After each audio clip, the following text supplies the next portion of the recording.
Hello everyone, welcome back to the channel सरल सीखो. I hope you are doing absolutely great and fine.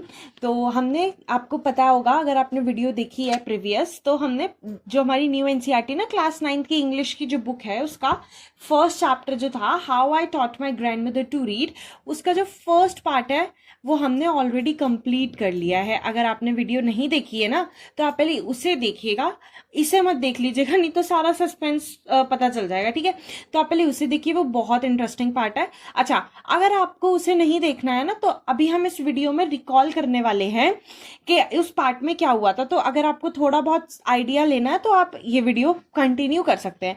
तो हम पहले देखेंगे कि पहले वाले पार्ट में एक बार क्या हुआ था, थोड़ा सा रिकॉल कर लेते हैं, उसके बाद हम आगे चलेंगे. तो फटाफट से हम रिकॉल करते हैं कि प्रीवियस पार्ट में क्या हुआ था. सबसे पहले हम कैरेक्टर्स देखते हैं स्टोरी के. कौन कौन स्टोरी के कैरेक्टर थे? ग्रैंड मदर थी. अब उनके बारे में क्या था, वो कभी स्कूल नहीं गई थी. ये थोड़ा हम जल्दी जल्दी कराएंगे क्योंकि हमारा फर्स्ट पार्ट हमने ऑलरेडी कवर कर लिया, थोड़ा रिकॉल करने के लिए है बस.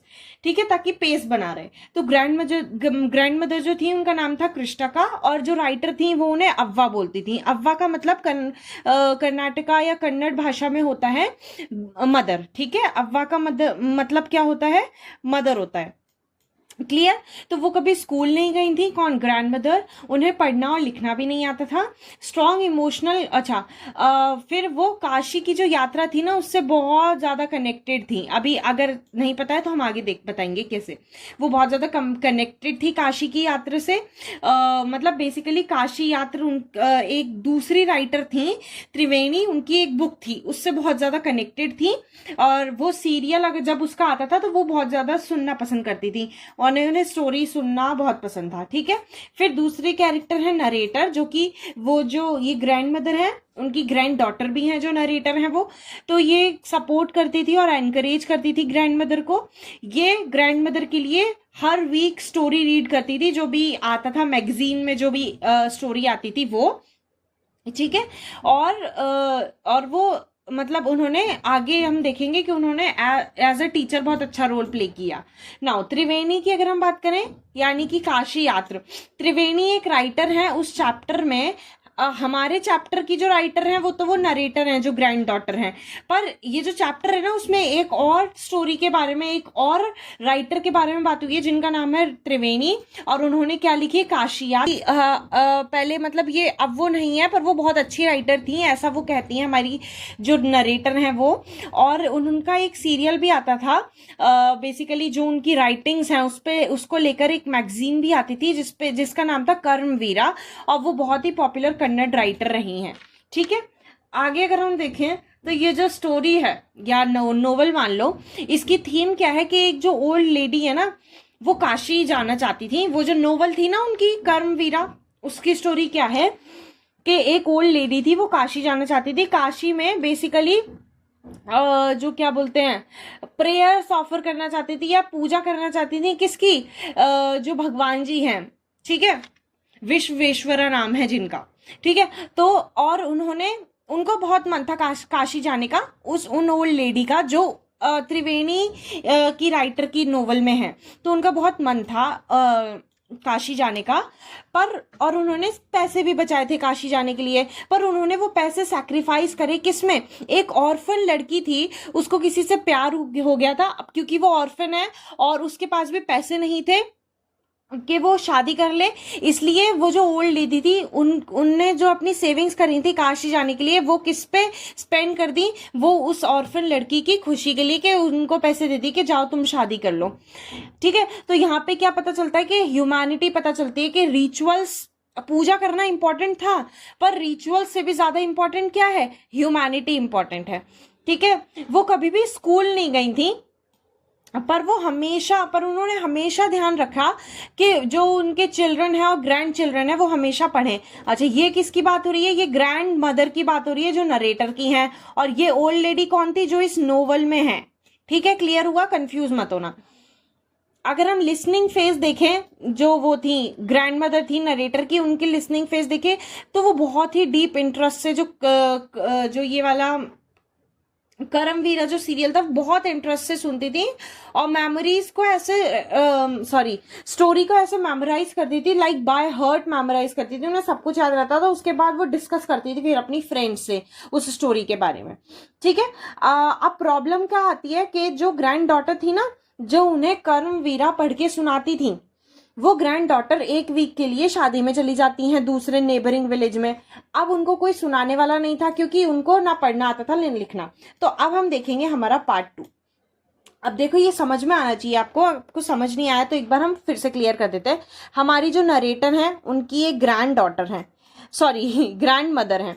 अब ये जो ग्रैंड मदर है ना, ये एक सीरियल देखती हैं, उस सीरियल का नाम है कर्मवीरा। और वो सीरियल किसने लिखा है, वो सीरियल किसने लिखा है, त्रिवेणी नाम की एक राइटर ने लिखा है, जो कि अब नहीं है पर उनकी राइटिंग्स बहुत फेमस हैं अभी तक। त्रिवेणी नाम की राइटर ने लिखा है। और उस त्रिवेणी में एक और ओल्ड लेडी है जो कहाँ जाना चाहती थी, एक और ओल्ड लेडी है जो कहाँ जाना चाहती थी, काशी जाना चाहती थी, पर वो जा नहीं पाती हैं क्योंकि उन्होंने सेक्रीफाइस कर दिया था काशी जाने के लिए पैसा एक ऑर्फन लड़की की खुशी पे। तो ये पूरा सीन है, नरेटर की ग्रैंड मदर अलग है और जो त्रिवेणी ने जो सीरियल लिखा है उसमें जो ओल्ड लेडी है वो अलग है। दोनों मतलब जो ग्रैंड मदर है वो अपने आप को बिल्कुल इनकी जगह ही समझती हैं क्योंकि वो बहुत ज्यादा रिलेट कर पाती हैं उन चीजों से और उन्हें भी काशी जाने का मन होता है। तो ये कंफ्यूज मत होना आप, ठीक है, कि दो दो ओल्ड मतलब ग्रैंड मदर और ओल्ड लेडी कैसे हैं। तो अब हम पढ़ेंगे अपना पार्ट 2 फटाफट से, ठीक है। So here is our part 2, ठीक है। ये एनसीईआरटी की बुक ही है, अगर आपके पास नहीं होगी अभी तो आपको थोड़ा न्यू लग रहा होगा, पर मार्केट में आ गई है, अभी थोड़ी सी डिमांड होगी, पर विद टाइम धीरे धीरे मिलना अवेलेबल हो जाएंगी, ठीक है। आई कुड नॉट, अब हम आगे पढ़ते हैं। हमने ये जो क्वेश्चन आंसर्स हैं पार्ट 1 के, वो भी हमने जो प्रीवियस वीडियो है उसमें कंप्लीट कर लिए थे। Okay, now I could not understand why my 62-year-old grandmother was telling me a 12-year-old story of her life in the middle of the night। अब देखो ये कॉन्टेक्स्ट हम आपको बता देते हैं कि लास्ट पार्ट जो था उसमें हमने कहाँ खत्म करा था कि जब जो नरेटर थी वो वेडिंग से एक हफ्ते बाद वापस लौटी और ग्रैंड मदर बहुत रो रही थी क्योंकि उनको कोई स्टोरी सुनाने वाला नहीं था। तो ग्रैंड मदर बताने लगी रात में कि मैं कभी पढ़ नहीं पाई, मेरी मम्मी खो चुकी थी और मेरे पापा बहुत बिजी रहते थे और उन्होंने दूसरी शादी कर ली, इसकी वजह से मैं कभी पढ़ नहीं पाई। फिर मेरी भी बहुत अर्ली एज में शादी हो गई, मैं स्कूल नहीं जा पाई, पर उन्होंने, मैं इन द सेंस वो जो ग्रैंड मदर है वो स्कूल नहीं जा पाई, पर उन्होंने हमेशा अपने चिल्ड्रन और ग्रैंड चिल्ड्रन को ये ध्यान दिया कि वो स्कूल जाएं और एजुकेशन मतलब लें, ठीक है। तो वो ये बताती हैं। अब नरेटर क्या बोल रही है कि मैं ये समझ ही नहीं पा रही थी कि ये एक 62 ईयर मेरी दादी मुझे 12 साल पहले की बात क्यों बता रही है, वो भी बीच रात में, ठीक है। ये बहुत फनी है। But I knew I loved her immensely and there had to be some reason why she was talking to me, ठीक है। तो वो कहती हैं कि मैं जानती हूँ कि मैं उन्हें बहुत इमेंसली मतलब एक्सट्रीमली प्यार करती हूँ, इसलिए अगर वो मेरे से कुछ बात कर रही हैं तो उसका कोई ना कोई रीजन तो होगा। मैंने उनकी फेस की तरफ देखा, I was unhappy and her eyes were filled with tears. देखो जब वो अपनी कहानी बता रही थी कि मैं स्कूल नहीं जा पाई इसलिए मुझे पढ़ना नहीं आता है ये वो, तो वो जब ये बता रही थी तो बहुत ज्यादा मतलब उनकी आंखों में आंसू थे और वो देखकर जो नरेटर थी वो बहुत अनहैप्पी थी। She was a good-looking lady who was usually always smiling. Even today, I cannot forget the worried expression on her face. ठीक है, वो कहती हैं कि वो बहुत मतलब देखने में भी बहुत अच्छी डिसेंट लेडी थी और मैंने मतलब ज्यादातर वो स्माइल ही करती रहती थी और आज तक मतलब जो उनका वो एक्सप्रेशन था ना रोने वाला, वो नरेटर कह रही है कि मैं उन्हें उस एक्सप्रेशन को आज तक नहीं भूल पाई हूँ क्योंकि वो हमेशा हंसती थी, तो उन्होंने पहली बार उन्हें रोते हुए देखा था। I lean forward and held her hand. तो वो नरेटर क्या बोलती है, मैं थोड़ा सा आगे आई क्योंकि देखो आप प्रीवियस सीन में देखो कि जो नरेटर थी ना, प्रीवियस सीन ऐसा था कि जो नरेटर थी वो सो रही है और उनकी दादी उनके पास आई, ठीक है। तो नरेटर क्या बोल रही है, मैं आगे आई और मैंने उनका हाथ पकड़ा अब उन्होंने क्या बोला, अव्वा don't cry, what is the matter, can I help you in any way. तो उन्होंने, नरेटर ने बोला, आप रो मत, हुआ क्या है वो बताओ, और बताओ कि मैं आपकी क्या मदद कर सकती हूँ, कोई भी तरीके से अगर मैं आपकी हेल्प कर सकती हूँ तो मुझे बताओ। Yes I need your help, you know when you were away Karamveera came as usual. ठीक है, I opened the magazine. I saw the pictures that accompanies the story of Kashi Yatra and could not understand anything that was written. बच्चे ये बहुत important paragraph है। ये paragraph में जो दादी है ना, वो बताती हैं, क्या बताती हैं वो, कि जब तुम यहाँ नहीं थी, बेसिकली नरेटर को बोल रही हैं वो, कि जब तुम शादी में गई हुई थी, कर्मवीरा जो सीरियल है त्रिवेणी का, वो तो आता ही था एज यूजुअल। तो जब मैंने वो मैगजीन खोली पढ़ने के लिए, मैंने उस पिक्चर से तो पता लगा लिया कि वो काशी यात्रा की स्टोरी वहां है, पर मैं उसमें कुछ समझ ही नहीं पाई क्योंकि मुझे पढ़ना ही नहीं आता था। I could not understand anything that was written. वहां पे उस स्टोरी में जो भी लिखा था मैं कुछ समझ नहीं पाई। ये ऐसा ग्रैंड मदर कह रही है किसको, अपनी ग्रैंड डॉटर यानी कि नरेटर को। Many times I rubbed my hands over the pages wishing they could understand what was written but I knew it was not possible. वो क्या कह रही हैं, बहुत ये बहुत ज्यादा बुरा भी लग रहा है हम जब रीड कर रहे हैं तब भी, क्योंकि हम हमेशा से ग्रैंड मदर जो किसी की भी होती है, हम हमेशा से अज्यूम करते हैं कि वो हमारी ग्रैंड मदर है।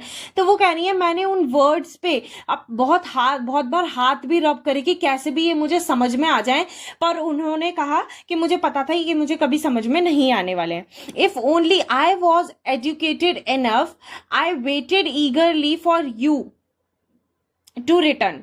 ठीक है, तो उन्होंने क्या बोला, I felt you would come early and read for me. I even thought of going to the village and asking you to read for me. उन्होंने क्या बोला कि क्योंकि पूरे घर में इतनी एजुकेटेड वही थी, मतलब उन्होंने ऐसा बोला अपनी ग्रैंड डॉटर से कि मैं तुम्हारा ईगरली वेट कर रही थी कि तुम कब वापस आओ। ईगरली मतलब बहुत डेस्परेटली वेट कर रही थी कि तुम कब वापस आओ और मुझे तुम ये पढ़ के सुनाओ। और मैंने ये भी सोचा कि मैं जिस विलेज में तुम गई हो मैं उस विलेज में जाऊं और तुमसे वो पढ़वाऊं। बच्चे देखो, जब हम किसी भी सीरीज को, सीरियल को या स्टोरी को बहुत डेस्परेटली फॉलो करते हैं ना, और वो हफ्ते में एक हफ्ते बाद आती है, मतलब कंटिन्यूस आती रहती है, एक दिन बाद, तो हमें है ना उसकी हैबिट डेवलप हो जाती है। अब जब मान लो किसी को कुछ पढ़ना ही नहीं आ रहा है उस स्टोरी में से, या अगर हम सीरियल को टीवी पे देखने वाले हैं और हम देख ही नहीं सकते हैं उसे, तो सोचो हमें कितनी एक्साइटमेंट होगी उसकी, कि जैसे भी हम देख पा रहे हैं, मतलब उनको सोचो कितनी एक्साइटमेंट होती थी। पर अब उन्हें यही नहीं पता कि एज यूजुअल एपिसोड्स तो आ रहे हैं, पर वो अब उसे पढ़ ही नहीं पा रही हैं। तो मतलब एक्साइटमेंट बिल्कुल नीचे आ जाती थी उनकी, और उन्हें इतना बुरा लगता था कि जो उनके लिए पढ़ सकता है वो है ही नहीं। I could have asked somebody in this village but I was too embarrassed to do so. वो बोलती है मैं किसी से पूछ भी लेती कि विलेज कहाँ है, कैसे, तुम कहाँ हो, ये सब, पर मुझे बहुत शर्म आ रही थी ये काम करने में। एम्बेरेस्ड यानी कि थोड़ा शर्म आना, ठीक है। I felt very dependent and helpless. अब ये बात देखो, उन्हें क्या लगा उस टाइम पे, उन्हें ये नहीं लगा कि कैसे भी वो मिल जाए और मेरे को फटाफट से पढ़ के सुना दे। उन्हें उस टाइम पे ये फील हुआ कि मैं कितना दूसरों पे डिपेंडेंट हूँ, यानी कि वो जो ग्रैंड मदर है वो कितना डिपेंडेंट है और हेल्पलेस है, यानी कि मतलब वो कुछ कर ही नहीं सकती हैं। उन्हें ऐसा फील हुआ। We are well off but what use is money when I can not be independent. उन्होंने बोला हम बहुत अच्छे खासे घर से हैं, हम मतलब ठीक ठाक हैं, इनफ केपेबल हैं, पर इस मनी का यूज ही क्या जब मैं किसी और पे डिपेंडेंट हूँ। When I can not be independent, जब मैं खुद पे डिपेंडेंट नहीं हो सकती, मैं किसी और पे डिपेंडेंट हूँ, तो उस मनी का यूज ही क्या। What use is money, okay. I did not know what to answer. अब वो नरेटर बोलती है मुझे नहीं पता इस बात का क्या आंसर करना है। अव्वा बोलती गई, अव्वा कंटिन्यूड, वो बोलती गई। उन्होंने क्या बोला, I have decided I want to learn the Kannada alphabet from tomorrow onwards. I will work very hard. I will keep Saraswati Puja day during अच्छा, पहले यहाँ तक समझते हैं। अव्वा ने क्या बोला कि मैंने डिसाइड कर लिया है कि जो कन्नड़ लैंग्वेज के जो अल्फाबेट्स हैं मैं कल से वो सीखने वाली हूँ। बच्चे देखो, हम कोई भी लैंग्वेज सीखते हैं ना, मतलब वो इंडिया की हो, मराठी, गुजराती, राजस्थानी, कुछ भी हो, ठीक है, कन्नड़ हो, या फिर वो बाहर की लैंग्वेज हो, स्पेनिश, जर्मन, कुछ भी, इंग्लिश, हमें सबसे पहले उसका जो बेसिक लैंग्वेज सीखने का जो बेसिक स्टेप है वो क्या है? अल्फाबेट्स है। हमें उस लैंग्वेज के पहले अल्फाबेट सीखने होते हैं। हम बचपन में देखो, हमें इंग्लिश सिखाई जाती है तो हम सबसे पहले क्या सीखते हैं? अल्फाबेट A to Z सीखते हैं। तो हमें हर लैंग्वेज में सेम प्रोसेस करना होता है अप्लाई। हिंदी में हम वो स्वर व्यंजन सीखते हैं, वही उनके हिंदी में अल्फाबेट्स होते हैं। तो उन्होंने ऐसे बोला कि मेरे को कन्नड़ लैंग्वेज में जो अल्फाबेट्स हैं वो सीखने हैं। उन्होंने बोला मैं बहुत ज्यादा मेहनत करने के लिए रेडी हूं। I will keep Saraswati Puja day during Dussehra as the deadline. That day I should be able to read a novel on my own।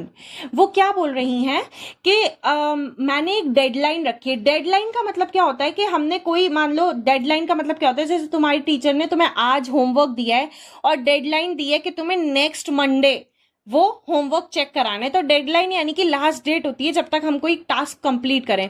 तो उन्होंने डेडलाइन रखी थी कि जो एक सरस्वती पूजा होनी है डे ड्यूरिंग दशहरा, ठीक है, Dussehra here is, I think Dussehra होगा, बट लेट्स सी क्या होता है। दशहरा था, वो डेडलाइन रखी कि उस दिन वो जो सरस्वती पूजा होगी तो उस दिन मैं I be able to read a novel on my own. मतलब मैं इतना केपेबल हो जाऊं कि मैं खुद से नोवेल पढ़ना शुरू करूं। अब जब कोई डेडलाइन रख लेता है ना, तो अब हमें जल्दी होती है कि हमें उस डेडलाइन तक काम कंप्लीट करना है, ठीक है। I want to be independent, ठीक है। वो क्या बोलती थी कि मुझे इंडिपेंडेंट होना है। सबके लिए देखो बच्चे, सबके लिए इंडिपेंडेंट होने का मतलब ना अलग अलग होता है। किसी को इंडिपेंडेंट होना है पैसे कमा के, किसी को इंडिपेंडेंट होना है फिजिक, मतलब अच्छी हेल्थ बना के, किसी को, अब देखो यहाँ पे इन्हें इंडिपेंडेंट कैसे होना है कि बुक रीड करना आ जाए, रीडिंग और राइटिंग आ जाए। I saw the determination on her face yet I लाव्ड at her. उन्होंने क्या बोला, नरेटर जो थी उन्होंने बोला कि मैंने उनके फेस पे डिटर्मिनेशन देख ली थी। अव्वा at this age of 62 you want to learn the alphabet, ठीक है। उन्होंने क्या बोला, अव्वा at this age of 62 you want to learn the alphabet, all your hairs is grey। देखो, उन्होंने उनके फेस पे डिटर्मिनेशन तो देख ली, पर वो हंसने लगी एकदम से। कौन? नरेटर। और उन्होंने क्या बोला, अव्वा आप 62 की होके अल्फाबेट सीखोगी। आप देखो आपके सारे के सारे जो बाल हैं वो ग्रे हो गए हैं। Your hands are wrinkled. आपके हाथ, बड़े जो ओल्ड पीपल होते हैं उनके हाथ देखे ना कैसे रिंकल आ जाते हैं, मतलब सिकुड़ जाते हैं उनके हाथ। You wear spectacles you and you work so much in the kitchen. देखो उन्होंने क्या बोला, उनका थोड़ा सा मजाक उड़ाने की कोशिश करी उन्होंने कि आप 62 ईयर्स के हो, आप अल्फाबेट सीखोगे, सारे के सारे आपके बाल ग्रे हो गए हैं, आपके हाथ पे रिंकल्स हैं, आप चश्मा पहनते हो, और सबसे बड़ी बात, आप पूरे दिन तो किचन में काम करते हो। Childishly I made fun of the old lady but she just smile.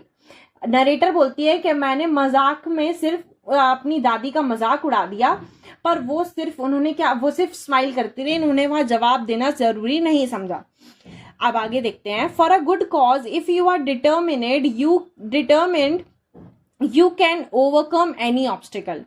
I will work harder than anybody but I will do it. देखो ये ऐसी लाइन है जो आपको भी अपनी लाइफ में याद रखनी चाहिए।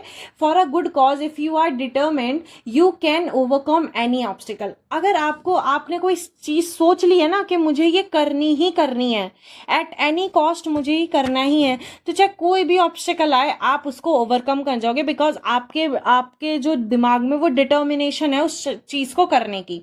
तो आप इस लाइन को मार्क कर लीजिएगा। तो आई will work harder than anybody but I will do it. उन्होंने बोला मैं इतनी मेहनत करूंगी कि शायद ही आज तक किसी ने करी होगी, पर मैं करके दिखाऊंगी। For learning there is no age bar. और हमेशा ये याद रखना, या आप लोगों को भी याद रखना चाहिए कि कभी भी कोई भी चीज सीखने के लिए ना, ये कोई भी एज बार नहीं होता। मतलब कोई भी एज रिस्ट्रिक्शन नहीं होता। आप यूट्यूब मतलब आप फोन चलाते हैं, इतना आप लोग देखते होंगे कि इतनी जो ओल्ड लोग होते हैं ना, मतलब अराउंड अपने 50-60 एज के, वो इतना अच्छा अच्छा डांस करते हैं, इतनी फिजिकल एक्सरसाइज करते हैं कि जो हम हमारी एज के लोग हैं या आपकी एज के लोग हैं वो भी इतना नहीं कर पाते। तो ये बहुत बड़ा एग्जाम्पल है कि कोई भी चीज सीखने के लिए कोई एज बार नहीं होता। ओके, अब next day onwards I started my tuition. I started मतलब नरेटर, ऑब्वियस सी बात है, उन्हें कौन सिखाएगा पढ़ना, नरेटर सिखाएंगी, यानी कि उनकी ग्रैंड डॉटर सिखाएंगी। तो उन्होंने ट्यूशन स्टार्ट कर दी। किसकी ट्यूशन लेती थी वो? ग्रैंड मदर की। Ava was a wonderful student. The amount of homework she did was amazing. She would read, repeat, write and recite. ठीक है, वो बहुत, अब वो नरेटर कह रही है कि अव्वा बहुत अच्छी स्टूडेंट थी, वो बहुत ज्यादा अमाउंट में मतलब अच्छा खासा होमवर्क करती थी। क्या करती थी वो? रीड करती थी, रिपीट यानी कि उसे दोबारा से रीड करती थी, फिर राइट लिखना भी सीखती थी। और रिसाइट का मतलब क्या होता है? कोई भी चीज आप रीड कर रहे हो तेज बोल बोल के, देखो जैसे आप क्लास में चैप्टर रीड करते हो ना तो उसे रिसाइटिंग, या पोम रीड करते हो तो उसे रिसाइटिंग बोलते हैं।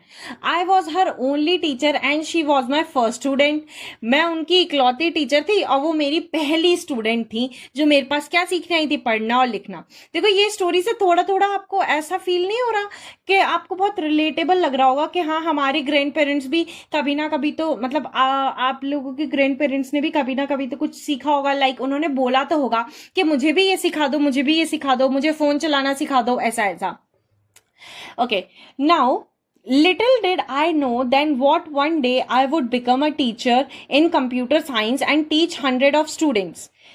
ओके, तो लिटिल डेड उन्होंने बोला, जो नरेटर है वो बोल रही है कि मेरे को भी थोड़ा थोड़ा पता था कि एक दिन ना, मतलब वो अपनी बता रही है कि एक दिन ना मेरे को भी टीचर बनना था, मैं भी टीचर बनूंगी। किस सब्जेक्ट की? कंप्यूटर साइंस की, और बहुत सारे स्टूडेंट्स को पढ़ाना चाहती भी हैं वो। The Dussehra festival came as usual, वो फेस्टिवल आया। Secretly I bought Kashi Yatra which had been published as novel by that time. ठीक है, जो ग्रैंड डॉटर थी, नरेटर थी, उन्होंने सीक्रेटली काशी यात्रा जो थी, जो नोवेल थी, वो उन्होंने क्या सीक्रेटली परचेज कर ली। क्योंकि वो पहले तो वो सीरियल आता था, मतलब मैगजीन में आती थी, अब उनकी वो अलग से नोवेल आने लगी। My grandmother called me to the puja place and make me sit down on a stool. मेरी ग्रैंड मदर ने मुझे बुलाया। अब ये मतलब ऐसा नहीं हो गया फाइनल, मतलब क्या बोलते हैं उसे, फाइनल वो होने वाला है स्टेज के, क्या होने वाला है, थोड़ा ऐसा डर की जैसा, कि उन्होंने बुलाया और उन्होंने मुझे स्टूल पे बिठा दिया। She gave me a gift of frock material. उन्होंने फ्रॉक मटेरियल जैसा कुछ गिफ्ट दिया। किसने? ग्रैंड मदर ने ग्रैंड डॉटर को, यानी कि नरेटर को। Then she did something unusual. बहुत सस्पेंस क्रिएट हो रहा है। अब उन्होंने, जो ग्रैंड मदर थी, उन्होंने एक बहुत ही अनयूजुअल सी चीज करी। अब देखते हैं वो क्या। She bent down and touched my feet. उन्होंने, वो बैठ गई नीचे और ग्रैंड मदर ने, जो दादी थी नरेटर की, उन्होंने नरेटर के पैर छुए। I was surprised and taken aback. वो बहुत सरप्राइज्ड हो गई हैं। और टेकन अबैक का मतलब क्या होता है? Surprised bye something unexpected. मतलब कुछ ऐसी अनएक्सपेक्टेड चीज हो जाती है ना जो आज तक कभी नहीं हुई, तो वो हो गया। Elders never touch the feet of youngsters. We have always touched the feet of God, elders and teachers. तो उन्होंने क्या बोला कि बड़े लोग कभी भी छोटे लोगों के पैर नहीं छूते, और हमने भी देखा है कि हम छोटे जो होते हैं वो बड़ों के पैर छूते हैं फॉर सीकिंग ब्लेसिंग्स, राइट। तो उन्होंने बोला कि बड़े लोग कभी भी छोटों के पैर नहीं छूते, हम सिर्फ गॉड के, भगवान जी के, अपने से बड़ों के, और टीचर जो हमारे गुरु होते हैं उनके पैर छूते हैं सिर्फ। We consider that as a mark of respect. और क्यों? क्योंकि हमें वो रिस्पेक्ट, ऐसा लगता है कि हम उन्हें रिस्पेक्ट दे रहे हैं। It is a great tradition but today the reverse had happened. वो कह रही है ये बहुत सालों से और बहुत अच्छा ट्रेडिशन है कि गॉड के, एल्डर्स के और टीचर्स के पैर छूना रिस्पेक्ट मार्क करने के लिए। पर आज क्या हो गया? रिवर्स हो गया कि जो दादी हैं वो ग्रैंड डॉटर के पैर छू रही हैं, तो मतलब रिवर्स हो गया। It was not correct. उन्हें वो चीज सही नहीं लगी। अब देखो, she said I am touching the feet of a teacher. जो ग्रैंड मदर थी उन्होंने क्या बोला कि मैं किसके पैर छू रही हूँ? मैं तो तुम्हारे पैर छू रही हूँ। तुम्हारे मतलब तुम मेरी टीचर हो, इसलिए मैं तो अपने टीचर के पैर छू रही हूँ। मैं तुम्हें एज अ ग्रैंड डॉटर पैर नहीं छू रही हूँ, मैं तुम्हारे पैर छू रही हूँ क्योंकि as a teacher. A teacher who taught me so well with so much of affection that I can read my novel confidently in such a short period. उन्होंने क्या बोला, तुम वो टीचर हो जिसने मुझे इतना अच्छे से पढ़ाया विद अफेक्शन, यानी कि बहुत प्यार से और अच्छे से पढ़ाया कि आज मैं कॉन्फिडेंटली नोवेल पढ़ सकती हूँ, वो भी इतने कम टाइम में. नाउ आई एम इंडिपेंडेंट, कि तुमने मुझे क्या बना दिया, इंडिपेंडेंट बना दिया. It is my duty to respect a teacher. और वो ग्रैंड मदर कहती हैं कि ये तो मेरी ड्यूटी है कि मैं तुम्हारी रिस्पेक्ट करूं. Is it not written in our scriptures that a teacher should be respected irrespective of gender and age. तो वो ग्रैंड मदर कहती हैं कि ये हमारे ग्रंथों में और उसमें नहीं लिखा है कि टीचर जो होते हैं ना, उन्हें रिस्पेक्ट देनी चाहिए, चाहे वो हमसे बड़े हों, चाहे वो हमसे छोटे हों, चाहे वो किसी भी जेंडर के, कास्ट के, कल्चर के, किसी के भी हों. अगर वो टीचर हैं, अगर हमें कुछ सिखा रहे हैं, तो हम उन्हें हमेशा रिस्पेक्ट करेंगे. I did return her namaskar to her by touching her feet and gave my gift to my first student. उन्होंने क्या बोला, उन्होंने जो उनके पैर छुए थे उसके रिटर्न में उनने भी उनके पैर छू लिए. Gave my gift to my first student. ठीक है. She opened it and read immediately. अब जैसे ही उन्होंने पैर छूने वाला वो सब खत्म हुआ, उन्होंने अपना गिफ्ट, क्या था गिफ्ट, वो जो काशी यात्रा जो वो नोवेल लेके आई थी सीक्रेटली, वो उन्हें दी. किसको, माई फर्स्ट स्टूडेंट, यानी कि अपनी ग्रैंड मदर को वो बुक दी एज अ गिफ्ट. उन्होंने फटाफट से ओपन करी और वो फटाफट से पढ़ने लगी. Read immediately the title Kashi Yatra by त्रिवेणी. उन्होंने वो टाइटल पढ़ा उस बुक का, Kashi Yatra by Triveni, and publisher's name, और उन्होंने पब्लिशर का नेम भी पढ़ा. I knew then that my student had passed with flying colours. और उसके बाद उन्हें पता चल गया कि जो उनकी स्टूडेंट है ना, कौन है उनकी स्टूडेंट, ग्रैंड मदर, उन्होंने फ्लाइंग कलर्स से अपना लेसन अच्छे से समझाया और बहुत ही अच्छा रिजल्ट दिखाया है. और नरेटर का नाम क्या है, सुधा मूर्ति. तो देखो, ये पहली बात, तो ये जो स्टोरी है ये हमारी हो गई खत्म. ये जो स्टोरी है ना, ये हमें दिखाती है कि अगर हम कोई भी चीज को लेके डिटर्मिन्ड रहें, अगर हमारे अंदर डिटर्मिनेशन है या डेडिकेशन है, तो बच्चे हम कोई भी काम कर सकते हैं. अभी तो आप सिर्फ बहुत छोटी सी चीज, आप मतलब पढ़ाई ही सोचते होगे कि मेरे से कैसे होगी, पर यहाँ पे इतने बड़े बड़े माउंट एवरेस्ट तक चढ़ना, ओशियन में स्विमिंग करना, एक स्टेट से दूसरे स्टेट स्विमिंग करके जाना, और पता नहीं कितने कितने बड़े रिकॉर्ड, जो हमारे, आप देखिए केसेस, इतने सारे केसेस हैं जो सब लोग करते हैं, क्योंकि उनके अंदर क्या होता है, डिटर्मिनेशन होता है कोई भी चीज करने का. वैसे ही अगर आप में भी कोई और डिटर्मिनेशन होगा, किसी के अंदर होगा कि हाँ मेरे को अच्छे ग्रेड्स लाने हैं या मुझे अच्छी पढ़ाई करनी है, तो आपके अंदर वो डिटर्मिनेशन होगा कि आपको कहना नहीं पड़ता पर आप पढ़ने बैठ जाते हैं. ठीक है. जैसे ग्रैंड मदर से किसी ने नहीं बोला था, वो तो कुछ सिर्फ थोड़े दिन के लिए गई थी ग्रैंड डॉटर, उसके बाद तो वो आ गई थी, उसके बाद तो वो दोबारा से पढ़ के सुना देती, पर उन्हें क्या रियलाइज हुआ कि अब उन्हें खुद सीखनी है वो चीज. ठीक है. तो अगर आपके अंदर भी कोई ऐसा डिटर्मिनेशन है, किसी चीज को आपको सीखने की इच्छा है, तो आप उसे जरूर से पूरा कीजिए. हालांकि अभी आपके पास रिसोर्सेज नहीं होंगे, रिसोर्सेज कम होंगे, या अभी कोई आपकी बातों पे ध्यान नहीं दे रहा होगा, पर अगर आप आप रिजल्ट अच्छे दिखाएंगे या उस पर मेहनत करेंगे, तो वो जरूर से पूरी होगी. ठीक है. अब इसका जो है ये एक थोड़ा सा चेक योर अंडरस्टैंडिंग, इस पार्ट का भी हम देख लेते हैं. पिछले वाले पार्ट का भी हमने देखा था. State whether the following sentences are true and false. हमें ट्रू और फॉल्स बताना है. The grandmother wanted to learn the Kannada alphabet to gain independence. Grandmother Kannada alphabets learn करना चाहती थी क्योंकि उन्हें क्या चाहिए थी, इंडिपेंडेंस चाहिए थी. तो यस, वो कन्नड़ा अल्फाबेट सीखना चाहती थी, उसके बाद वो रीडिंग सीखना चाहती थी, क्योंकि उन्हें क्या चाहिए थी, independence. The grandmother asked someone in the village to read Kashi Yatra to her while the narrator was away. क्या ग्रैंडमदर ने किसी और को बोला कि मेरे लिए काशी यात्रा पढ़ दो जब तक नरेटर नहीं है? नहीं, उन्होंने नहीं बोला. हाँ, वैसे ये भी बात सही है कि वो बोल भी सकती थी, पर उन्हें क्या हो रही थी, एम्बेरसमेंट हो रही थी, उन्हें शर्म आ रही थी कि कोई क्या सोचेगा, इन्हें पढ़ना भी नहीं आता. The narrator was the grandmother's first teacher and taught her how to read Kannada. जो नरेटर थी वो ग्रैंडमदर की फर्स्ट टीचर थी और उन्होंने किसी ने पहली बार उन्हें कन्नड़ा पढ़ना सिखाया था. Yes, this is true. वो फर्स्ट टीचर थी उनकी, और ग्रैंडमदर ग्रैंड डॉटर की फर्स्ट स्टूडेंट थी. The grandmother believed that there was no age limit for learning. Grandmother ये सोचती थी कि पढ़ने की कोई एज लिमिट नहीं होती। यस, कभी भी हम कोई भी उम्र में कुछ भी सीख सकते हैं। The grandmother touched the narrator's feet as a mark of respect for her as a teacher. Yes, उन्होंने उनके पैर छुए थे ताकि रेस्पेक्ट देना चाहती थी वो अपनी टीचर को, एज अ टीचर उन्होंने पैर छुए थे उनके। The narrator was disappointed with the progress her grand mother made in learning. Narrator disappointed थी, यानी कि वो खुश नहीं थी, जो भी वो ग्रैंड मदर जो भी लर्न कर रही थी या उनकी जो प्रोग्रेस से नहीं, वो बहुत ज्यादा खुश थी और वो बहुत रैपिडली प्रोग्रेस कर रही थी, क्योंकि उन्हें वो काम करना था, वो अपनी विल से वो काम कर रही थी, वो उस काम को लेके बहुत डिटर्मिन्ड थी।